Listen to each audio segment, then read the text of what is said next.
hello out there. For those of you that don't know me, I am Carson. And for those of you that might already know me, I'm still Carson. I'm just in a different location. Yes, the office is a work in progress in our new house still, but this is where you're going to be seeing a whole lot more from me, I hope, in the upcoming months here. If you saw my little update video I did not that long ago at the time of recording this video, I mentioned that there is something that I've been wanting to do for quite some time now. But let me back up here for those people that might be new. Like I said, hello, my name is Carson, and I really love horror as a genre. And those that already know me can tell you that one of my big obsessions is the Universal Studios Florida event Halloween Horror Nights. That was kind of one of the biggest things that really sent me like full tilt all the way into super horror fan. But I don't just love going to haunted houses at Universal Studios. I also love watching horror movies, particularly the classics. You might spy a few of my little classic monster things up here on the shelves behind me. I love horror shows and I love reading horror fiction. And I have to admit that over the past few years, I have fallen out of the habit of reading a whole lot, but I made it a goal this January that my resolution was going to be I was going to get back into reading, and I have done that in a very big way. At the time of recording this video, it is now July of 2023, and I have read so many books already, not all of them horror, but some of them are, and I definitely want to be able to talk about them and do some reviews here on this channel. So if you're into that, hey, stick around and I might have some excellent recommendations to throw your way. Now, I picked up this first book that I'm going to be doing my first official book review on only a few weeks ago, and I could not put it down. I have not been able to stop thinking about it. I have recommended it to all of my friends. I was not anticipating to enjoy this book as much as I was, but it has really struck me, and already this year it has become one of my favorites that I have read. And the name of that book is FantasticLand by Mike Bockoven. I did look up to see if I was pronouncing his name correctly. I think I am. If not, I apologize, Mike.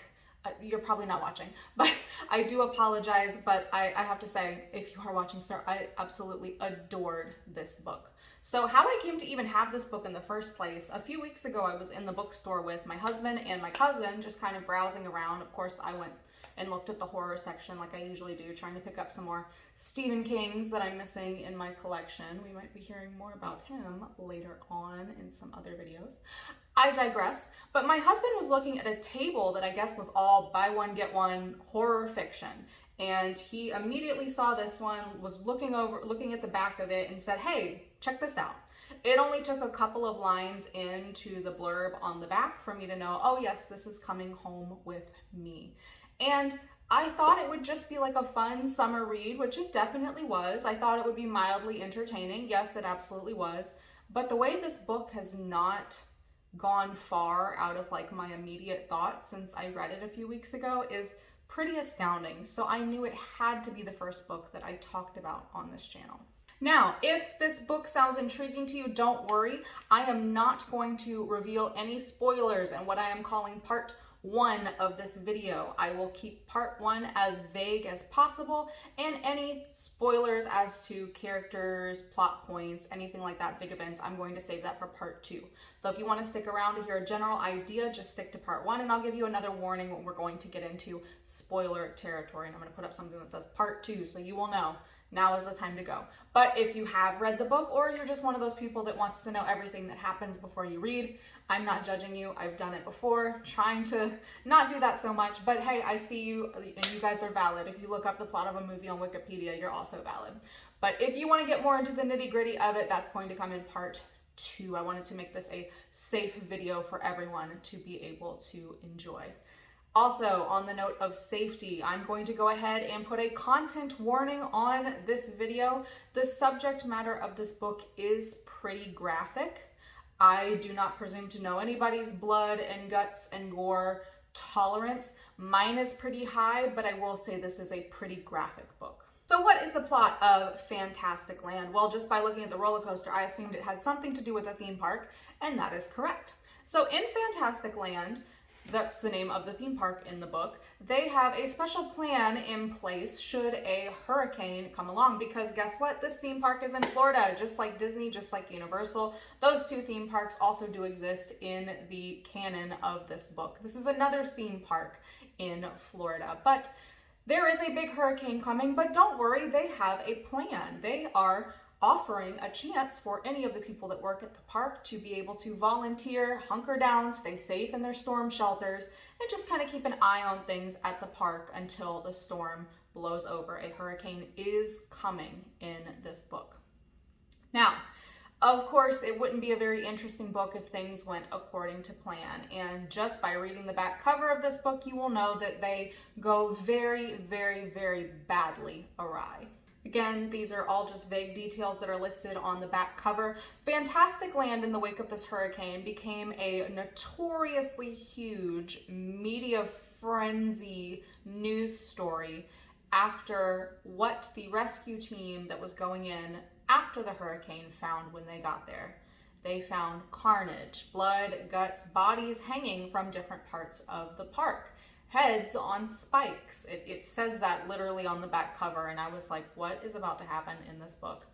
So what they find when they go to rescue people after the hurricane is that something very terrible has happened. Another bit of information that you also know about these leftover survivors that have seemingly resorted to atrocities upon one another is that they are mostly millennials and sometimes even teenagers. That is a big plot point of the book that keeps coming up a lot. And the big question is, what happened? Well, what we know going into the book, and again, this is not a spoiler, this is just the initial premise from the outset of the book, is that once they were able to come out of the shelters after the worst of the storm had passed, each of these workers found themselves with a choice, because most of the workers decided to separate themselves into what they called tribes. And very obviously something went very, very wrong amongst these tribes. That is what we know from the outset of the book. So if that sounds intriguing to you, I would definitely pick up a copy of this book. Before I get into the spoiler territory, I do want to talk about the way this book is structured, because that was one of my absolute favorite things about the entire thing.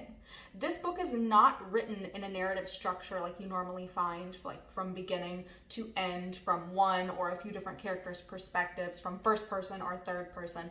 No, this is written in the style of interviews. Now, Mike Bockoven, the author of the book, is not the one that is doing the retelling of events. Instead, he creates this character that is kind of like the researcher, reporter, author that is doing a deep dive into what went wrong, what happened at FantasticLand that we ended up with dead bodies all around after this hurricane, not related to the hurricane. So you have your investigative author, and then what follows is a series of interviews with different people that are affiliated with the park in one way or another. You have people that were around at the park's inception, people that were responsible for maintenance. You even get an interview from a guest that was staying down there at the time of the hurricane that did have to evacuate.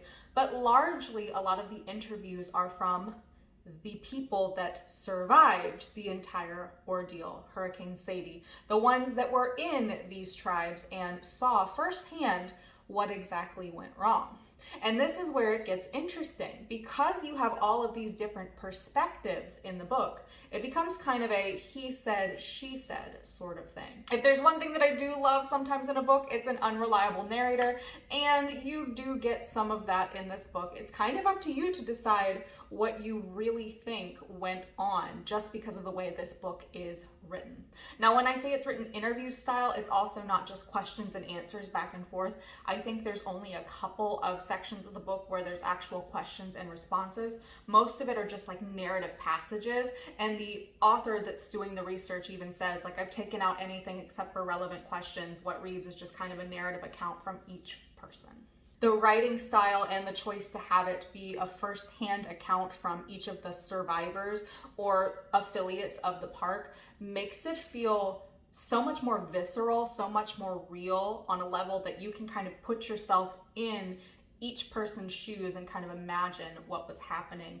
This book is so vivid, and I don't want to just like be the one to shout like adaptation, adaptation, because I don't think we need to adapt everything. I couldn't help but wonder what a screen adaptation of this would look like. I think it would be really interesting. It made me think of this horror movie that I really, really love called Hell House LLC, where it's kind of like a found footage, but from the perspective of some people that were trying to put on this haunted house. I love that movie. If you haven't seen it, go run to Amazon and watch it.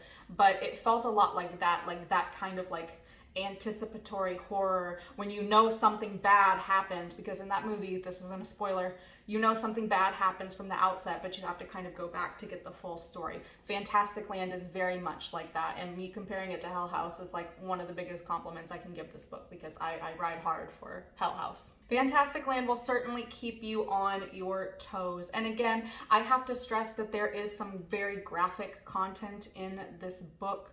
Of course, violence and assault are big themes, so if that's something that makes you a little squeamish, just proceed with caution. I don't want to get too much into the particulars of what type of atrocities there are. I'm sure there's a more detailed list where you can find a content warning out there, but I would say that this is a book that if you are disturbed by those sort of things, that I would definitely tread lightly. But if you like kind of that found footage horror, what happened, let's go back, like almost flashbacks. It's not flashbacks, but that's what it reminds me of.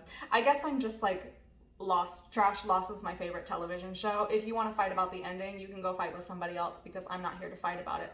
Lost is my favorite show, and it was kind of like that in the way that like each chapter was a different person's perspective, just like each episode of Lost kind of focused on like one main narrative character. I guess I just like narrative pieces about like a slice of one person's life. Maybe that's just like my thing.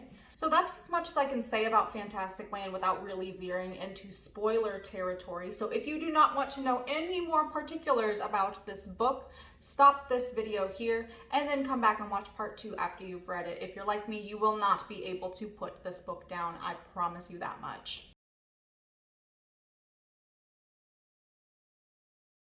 Right, last warning to get out if you don't want to know any more spoilers, because we are officially entering into part 2 of my FantasticLand review. So like I said in part 1, Hurricane Sadie is coming, and this staff that has decided to stay behind finds themselves in quite the scary predicament. I went into this thinking that the horror might not really begin until they were able to come out of the shelter, but the choice to have the pandemonium kind of start right away within the confines of what was supposed to be their safe place, I thought it was brilliant. When the lights go out in the shelter, at one point you could just feel the terror, and I know that if I were in that situation, I would be just as scared as some of these characters. Now they also give you the biggest account of this time when they were in their safe space in the shelters from a character that you come to learn later on not a lot of people like, Sam Garlic. His name looks like, they make fun of the fact that his name sounds like garlic or garlic maybe. He kind of wants to assume the leadership role, like, yeah, I was the protector down there, I was running things. But then you find out that maybe he wasn't quite the hero that he presented himself as. So very soon into the book, the infighting kind of begins amongst these people, and it certainly does not tone down by the time they get to the surface level of the park. Everyone is kind of surprised within the narratives about how quickly things did go wrong, especially once they get outside. Everyone kind of finds themselves gravitating towards the area of the park that they worked in before the storm even started. And I think that's a really interesting choice too, because that's, I think, what a lot of people would do in a realistic situation. But the violence and carnage, they don't waste any time with that. And a lot of what we see as far as like the most horrific stuff is done by a group called the Pirates, because there is a pirate themed land in this park, and their leader Brock Hockney is a person I would be terrified to meet in real life. But haven't we all kind of met somebody that just, you know, if it was like a post-apocalyptic, like no rules, purge sort of situation, that they would be the first one to kind of snap? That's Brock Hockney. And what this book does really, really well is you get a lot of different accounts about him and his pirates tribe, but you don't get to talk to Brock until the end of the book. And I think that was a great decision by the author, because you're waiting the whole time to kind of hear more of a firsthand perspective about what was going on in the group that was the main antagonist. Because in this book, the group, the pirates, by all accounts, are the group that are perpetuating the most violence within the park. You do get more accounts from people that did have to join the pirates by force or by choice. And those are some of the hardest sections of this book to read. There's one where the guy was like, oh yeah, it was great. We were just like making people fight and it was fine. Like not that many people died. And you know, we had our ways with women. Like it was really disturbing. But you know, that's a testament to how well the book is written. These people just become absolute animals. And again, the unreliable narrator thing of it all, you don't really get a real sense of what exactly was going on because everyone you're hearing from is incredibly biased. Like, yes, we know that the pirates were the ones that were mainly in charge of the most killing and the most maiming and the most assaulting, but then you hear from other groups too that were also not holding up too well, that also were forced to make some really tough decisions when it came to matters of survival. Even the characters that thought they were going to run and hide and just ride this whole thing out are not safe. There's one chapter where you hear from a guy that hunkered down in one of the hotels outside the park that braved the waters, but even the hotel that he thought was empty was not safe. The tension that Mike Bockoven puts in each of these narrative accounts is just so thrilling, so scary. Like you feel like you're being watched. You feel like you do want to just grab those that are closest to you and have that instinct to just protect what is yours. And that survival mindset is so present throughout this entire book. Even people that in their narrative chapter think that, you know, they would never do something like this. They're forced into a situation where they don't really have a choice. You just have to do what you have to do to survive. And the book is compared to kind of like a battle royale, Lord of the Flies type situation.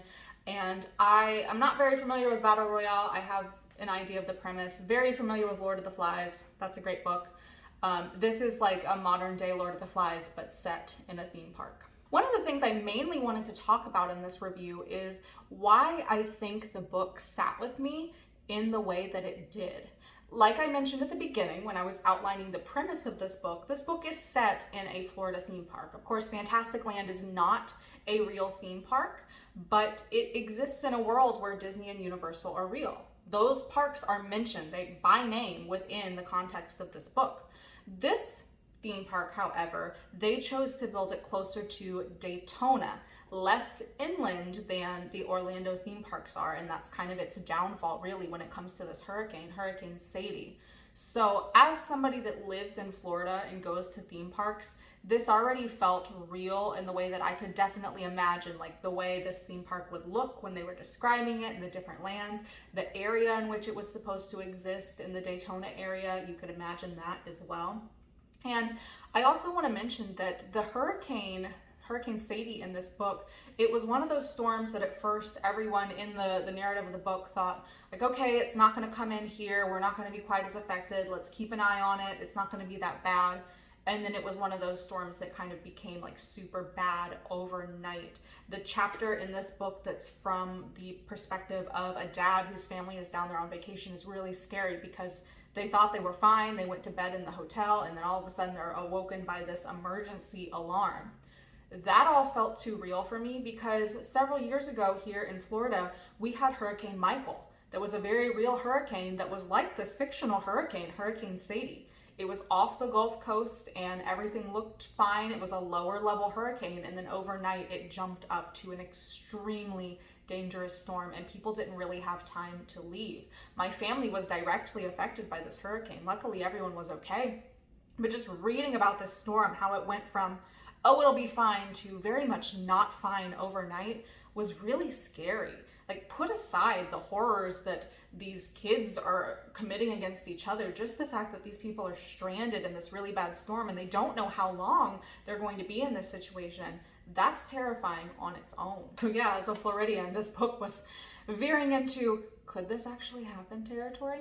And I've had that thought a lot after reading this book. Like, Yes, there are some things that are definitely not realistic. I don't see a theme park offering any amount of money to any of its staff to stay on. I don't care how safe your shelters are. So I did have to suspend my disbelief for that part of it. But of course, we needed some sort of reason for them to be in the park to get this incredible story that we did. So putting that aside, I have thought a lot about it, and you don't really know what a human is capable of. You think you know yourself, you think you know someone else, but when put under such stress and duress, what kinds of decisions would you make? Hopefully you wouldn't just jump right to maiming and mutilating and harming people, but you have to wonder, like, do you know the person that you've been working next to this whole time? How well do you really know someone? And it's those kind of questions, those and do you have that in you? How many people have the capacity to be able to do whatever they have to survive? It's really interesting. And we see that a lot in media, like things like The Walking Dead or The Last of Us, like the post-apocalyptic type of setting. Like, what are you capable of? And I don't want to completely spoil the end of the book because, again, this is a big question. Like, how did this happen? But the consensus and the conclusion that this fictional author leaves us with really has kind of haunted me, because how did this happen? And what would you do? And I think that's what you're supposed to be left with. Like, what tribe would you have joined? Would you have joined the pirates and joined in their chant of a pirate gets what he wants? Would you have hung out with the shop girls and learned archery and tried to fight off and protect your shops from getting looted? Would you have hid in an abandoned ride in a scene that people wouldn't have thought to look in just to try to ride out whatever's going on? Like, what would you have done? And I don't know. I don't know what I would have done. I probably would have died.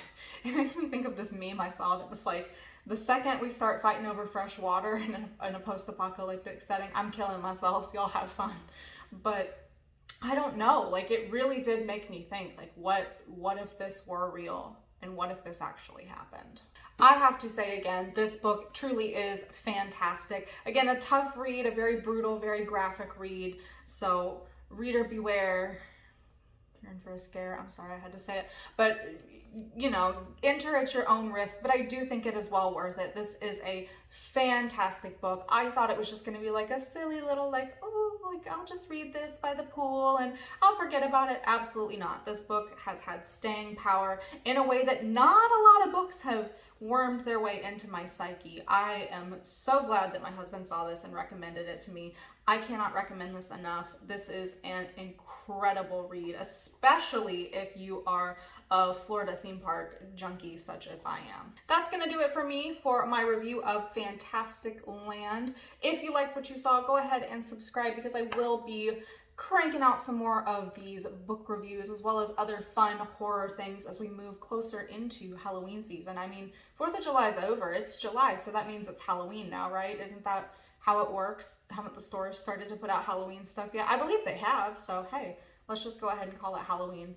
But like I said, I'll be doing a lot more fun, spooky things like this, so stick around, subscribe, and thank you guys so much for watching my video.